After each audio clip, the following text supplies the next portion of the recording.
مودی جی 5 اگست 2019 کا دن صرف ہندوستان کے آئین کی ایک تبدیلی نہیں بلکہ عالمی قوانین اور بین الاقوامی معاہدوں پر ایک کھلا شبخون تھا۔ آپ کی ہندوتوا سرکار نے کاغذی قلم سے دفعہ 370 اور 35A تو ختم کر دیا، لیکن وہ کشمیریوں کے دلوں پر لکھا ہوا آزادی کا لفظ کبھی نہیں مٹا سکتے۔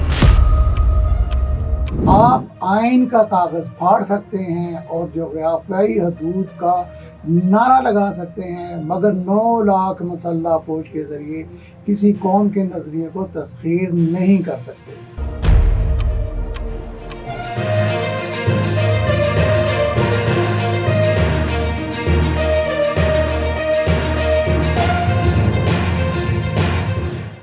السلام علیکم، میں ہوں غیور ترمذی اور آپ دیکھ رہے ہیں دی لاسٹ ڈان۔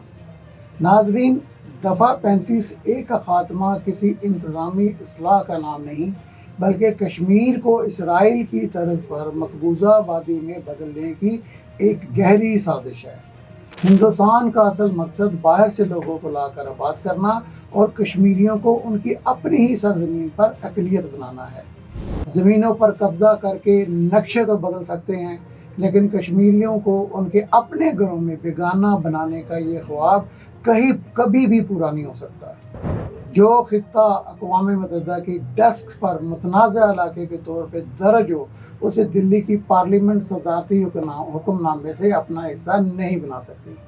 اگر کشمیر واقعی ہندوستان کا اتنا ہی اندرونی معاملہ ہے تو پھر 9 لاکھ فوج کے بندوقوں کے پیچھے چھپ کر حکومت کیوں کی جا رہی ہے؟ اگر مودی جی کو اپنے دعوے پہ اتنا ہی یقین ہے تو ایک دن کے لیے، صرف ایک دن کے لیے وادی سے فورسز ہٹائیں اور انٹرنیٹ کھول کر سری نگر کے لال چوک کا منظر دیکھ لیں۔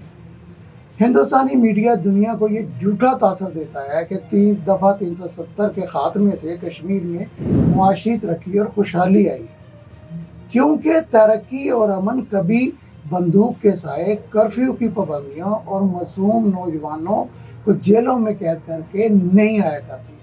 فتح صرف زمین کی نہیں ہوتی، اصل فتح دلوں کی ہوتی ہے، اور 5 اگست 2019 کے بعد ہندوستان کشمیریوں کے دل مکمل طور پر ہار چکا ہے۔ پاکستان کے لیے کشمیر صرف کوئی جغرافیائی زمین کا ٹکڑا نہیں بلکہ ہماری قومی غیرت اور ہماری شہرت ہے۔ جب انسان کی شہرت پر کلہاڑی چلائی جائے تو خاموش رہنا یا بزدلی دکھانا کسی غیرتمند قوم کا شیوا نہیں ہو سکتا۔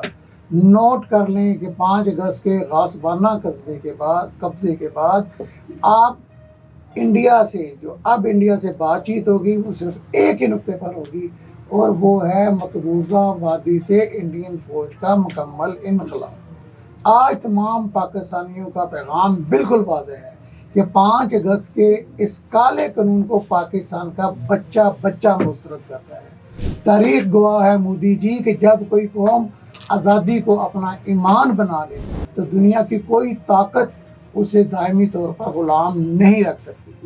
سری نگر کی فضاؤں میں ایک دن آزادی کا پرچم ضرور لہرائے گا، وہ دن بہت جلد آئے گا، اور آئین کا سہارا لے کر مظالم ڈھانے والے خود تاریخ کے پنوں میں بکھر جائیں گے۔ اپنے دوستوں، اپنے عزیز و اقارب اور ارد گرد کا خیال رکھیے۔ کشمیر کے بارے میں آپ کی کیا رائے ہے؟ 5 اگست میں انڈیا کے جو غاصبانہ قبضہ ہے اس کے بارے میں آپ کیا سوچتے ہیں؟ اپنی رائے ضرور کمنٹس میں لکھیے۔ لاسٹ ڈان کو سبسکرائب کیجیے، بیل آئیکن کو دبا دیجیے۔ اللہ حافظ۔ پاکستان زندہ باد۔